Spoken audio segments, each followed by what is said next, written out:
But it's never enough. I'm searching inside.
Test.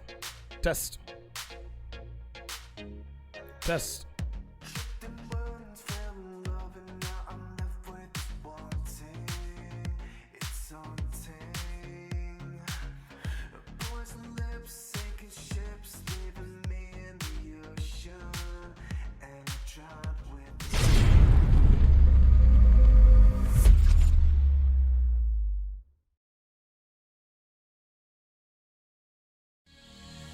A woman never belongs to you.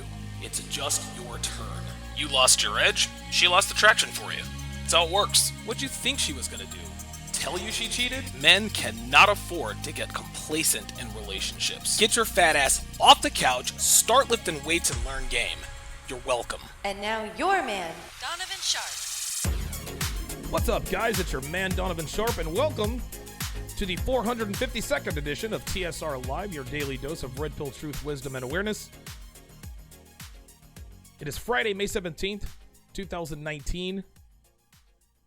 As usual, we are multi-streaming live to YouTube, Facebook, and Twitter, so however you are watching, wherever you're watching, thanks for making the Sharpe Reality a part of your daily routine. I don't usually do shows on Fridays, but I had to cut the show short yesterday because I had a terrible migraine. It was a debilitating migraine headache. I thought I had taken some medicine before I came on the air, and I thought I could tough it out. And as the show went on, the headache got worse. And anybody who watched the show could just see my condition just deteriorating by the minute. Migraine headaches, man, one of the very few things that can bring me to my knees. And so I never want to cheat you guys out of the content that you deserve. So even though Friday is usually a catch-up day, a content day for me to sort of plan my next week, work on projects like my books, my courses, etc., I'm going to go ahead and I just decided to go ahead and come on and finish out the show and add a little something. So a little later on in the show, I'm going to discuss whether or not men should pay on the first date. And like I said yesterday, guys, if you think the answer is no, you're only half right. There are exceptions to this particular rule, and that depends on the girl, that depends on the circumstance, that depends upon what your intentions are. So you guys definitely want to stick around for that. I'm also going to talk about punishment versus abuse, the difference between the two and why it works, and I'm going to give you guys examples. So I'm not going to tell you, well, this is punishment and this is abuse. No, I'm going to give you guys examples, and I'm going to tell you why they're effective.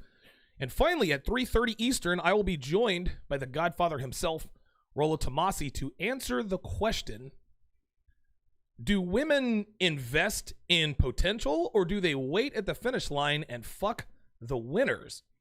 A lot of guys complain that women don't really want to build with men, especially black men.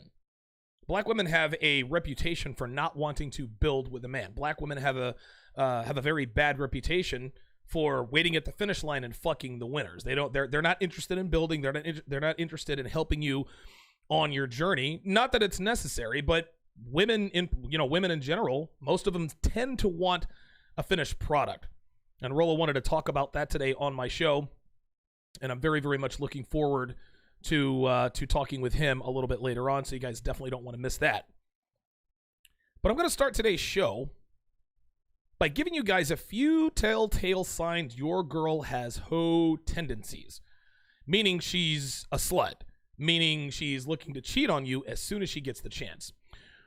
One of the most common questions I get from guys who email me is she cheating on me? They'll give me the situation. She did this. She said that. Donovan, is she cheating on me? To which I respond, well, does she have hoe tendencies? And they usually reply, well, I don't know.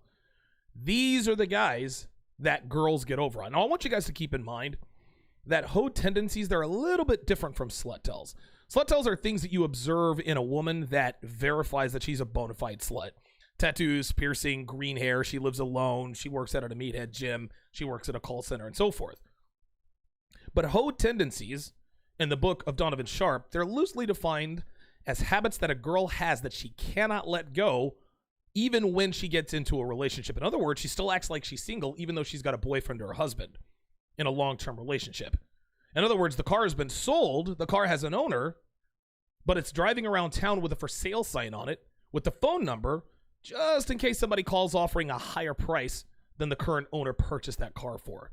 That's hypergamy personified. You guys get the point. So how do you know your girl has hoe tendencies? What signs are there that your girlfriend has hoe tendencies? Let's go ahead and get right to it. Sign number 1, she draws attention to herself when she's with you in public. I tell this story a lot because it so accurately describes how this works. Okay? Back in 2016, I went on vacation to Hawaii with Devin. And we were at breakfast one morning, and all of a sudden, she starts getting loud and animated, right? I looked behind me, and I saw a dude who looked like a skinny Thor. That's right, guys. Devin was displaying hoe tendencies. I shut that shit down by telling her if she wanted to fuck him, all she had to do was tell him, and I'm sure he wouldn't turn her down. And I said it loud enough for both of them to hear me. Now, I didn't see his reaction, but Devin turned a brilliant shade of magenta. She was bright red, and she quieted down for the rest of the breakfast. If you're out with your girl and she suddenly starts talking loudly or she starts to become animated, she's trying to draw attention to herself, which is a bona fide hoe tendency. When women are around attractive men, they subconsciously draw attention to themselves to get their attention. Now, this isn't a hoe tendency because men and women alike are going to do things to get the attention of attractive people of the opposite sex. It's human nature. But if your girl is trying to get a man's attention around you, even though she knows she's in a relationship with you, what do you think she's doing when you're not around? Number 2, she shows cleavage when she's not with you. In the same vein as the attention whoring, women who show cleavage when they're not with their boyfriends or husbands, definitely hoes, definitely sluts. Women with wedding rings who are showing cleavage are easy targets. They are easy marks. Guys, I have fucked countless wives. And 9 out of 10 of them show skin 24/7 with or without their husbands around. Now, it's okay for your girl to look good for you. Okay, listen, when I take Devin out, she wears short skirts, she wears slutty heels, and her huge tits always on full display. But when she goes to work, it's plain Jane attire. Most of the time she wears jeans, t-shirts, sneakers, and if she wears leggings, she wears a shirt long enough so that they don't see her ample ass. Understand this, gentlemen. A woman takes herself off the market, not her man, not her boyfriend, not her husband. She does. If she's really happy, then she eliminates any and all situations that could lead to getting attention from men, like dressing up and going places without you, entertaining conversations with men, and so forth. So if your woman is dressed to the nines when she rolls out with her girls for girls' night out, or she wears dresses and heels and shows cleavage when she goes to work, she's a hoe. She's got hoe tendencies. Number 3, she doesn't post pictures of you on social media. You ever been perusing a Facebook page? You see a good-looking girl, right?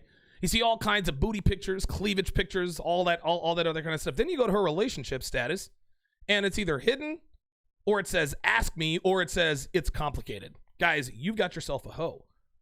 When a woman is in a relationship with a man she trusts and loves, they tell the world. When she's in a relationship with a man she respects and adores, they want everyone to know it. Every picture she posts is him and her doing whatever, whenever.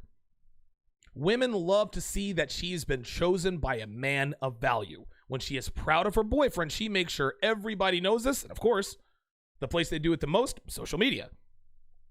But if you look at your girl's page and you see that the pictures of you are noticeably absent, or that she hides the pictures of you, she shrinks it to a certain audience, she is definitely still on the market. Sign number 4. Every Halloween, she dresses like a slutty whatever. Nothing says I'm still on the market like girls who dress up as slutty nurses, slutty cats, and slutty devils on Slutoween. This is what I call it. I call it Slutoween.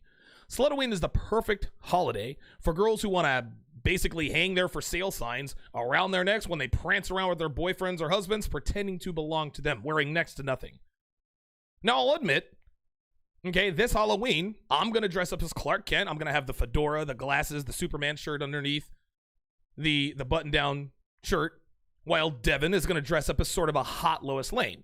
Now, the skirt that she's going to wear is going to be just below her knee, so it'll be professional, but it's going to be tight enough to where you can see that she's got a great ass, right? She's going to wear glasses, and she's definitely going to wear sort of she's going to wear a collared shirt like she's a reporter. Guess what? She's going to show off those huge tits. So what's the difference, Donovan? Well, the difference is that our costumes will match, number 1. Clark Kent, Lois Lane, Daily Planet. People will figure it out that we are together. Number 2, she's not going to be showing much skin. Yes, her tits will be visible and the cleavage and her ass will be on full display and all that. But the skirt won't be so short that if she bends over, you can see her kidneys.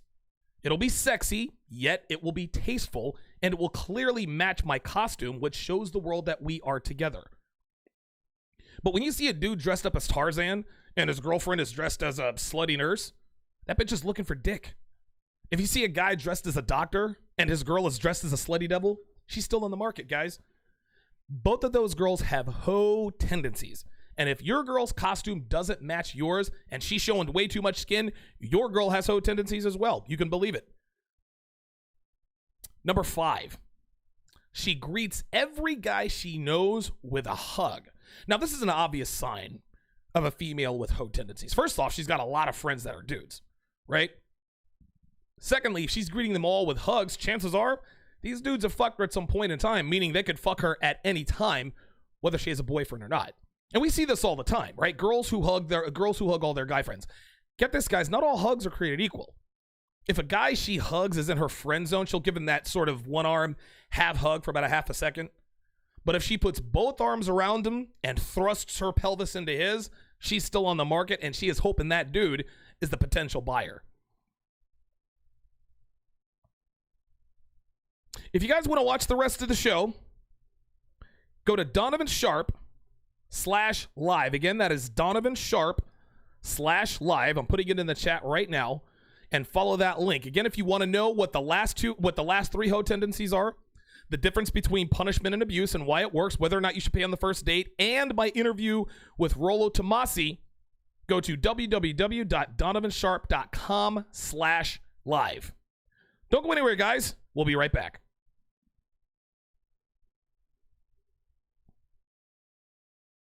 Which is, why do women take relationship advice from sluts? One of the ironclad truths that we preach here in the sphere is that nobody should ever take relationship advice from women, especially not men, and including women. Listen, men or women should never take relationship advice with women. Now, the reasons are obvious, but a lot of men and women always wonder aloud, why are relationships so fucked up? Why are relationships so fucked up? Like, this is what they ask. Well, the main reason is feminism, right? Like, that's easy to figure out if you're a 5%er. But another major reason is that women take a relationship advice from sluts, from women who are perpetually single, from women who cheat on their boyfriends all the time, from wives who have affairs and so forth. You get the picture. Now, it's common sense that you should never take financial advice from homeless people or fitness advice from fat guys. So why do women take advice from women who are clearly fat and homeless? Well, this one's easy. It's because the advice of a slut is easier to follow than the advice of a woman who is in a good relationship. If Christina, mythical girl, is having trouble keeping her boyfriend's sexual attention, the slut will advise her to get on Tinder and start fucking her coworkers to teach him a lesson, right? The woman who's in a solid relationship will tell her to cook him a good meal and serve it to him, and serve him that meal in lingerie and some stripper heels. Lingerie, stripper heels. Okay? That's sure to get and keep his sexual attention, of course, provided he does not have low T. Now, if she's concerned about the fact that she doesn't spend as much money on her as she thinks he should, her boyfriend, the slut advises her to stop having sex with him until he starts buying her shit and to let him know as much. While the red pill aware woman, and by the way, there's no such thing as a red pill woman, only a woman who belongs to a red pill man. I just want to make that distinction. That woman will tell her that she needs to step up her game to make herself worthy of financial rewards, like maybe him taking her to dinner or whisking her away for a weekend getaway. Guys, being a slut is easy. It doesn't take any work. Listen, all you have to be is a woman and give in to your impulses and temptation. Being a quality woman is very difficult, especially in today's world. And when a quality woman offers sound advice, girls don't want to follow because they're not willing to put in the work, man. Listen, women want these perfect relationships, but they don't want any of the costs associated with it. They want a guy who's 6'4" with dashing good looks, 6-pack abs, 9-inch dick, who's funny, charming, sensitive, caring, masculine, direct, goal-oriented, blah, blah, blah, blah, blah, and the other 74 fucking requirements they have, but they have no idea what it takes to get and keep a man like this. It's just like girls dreaming and wishing they were thin, but they don't want to get up at 5 a.m. and squat. And the thing is, women don't even realize that the reason all of their relationships go down in flames is because they're following the advice that's the easiest to follow. It's easy to follow advice that allows you to give into your whims, guys. It's easy to follow advice that doesn't hold you accountable for your actions. It is easy to be a slut. But when something is initially easy, it is almost always hard in the long run. And when something is hard initially, it is always easy in the long run. And here's what I mean by that. Being a slut will always be easy, even for post-wall women. Doesn't matter if she's 25 or 45, like the bitches Paul Sanabria was talking about. Dudes out here are thirsty enough to fuck either one of them if they want to get laid bad enough. But sleeping alone at night, that's hard, guys. It tells a woman in no uncertain terms that she is not good enough to deserve a man who sleeps in her bed every night. That's a fucking mind job. On the other side of that coin, it is extremely difficult to be a quality woman. Dude, ask my main chick, man. I put her through her fucking paces for nearly a year and a half before I finally decided to commit to her. But as difficult as it is to be a quality chick, the rewards are well worth the effort. And I don't have to be a woman to tell you that life as a quality woman is a lot easier than life as a slut. So if there's any woman watching or listening who are wondering why their last 4 relationships ended badly, my advice to you, other than stop fucking other dudes while you're in relationships, would be to stop taking relationship advice from your slutty friends and seek out guidance from red pill aware men like myself or women in solid relationships at the very least. No, it's not going to be easy to hear. No, it's not going to be easy to do. But if you want to quit cheating on your boyfriend, if you want to quit thinking that all men are dogs or all men are low quality, whatever, you got to start getting your advice elsewhere. That's how it is.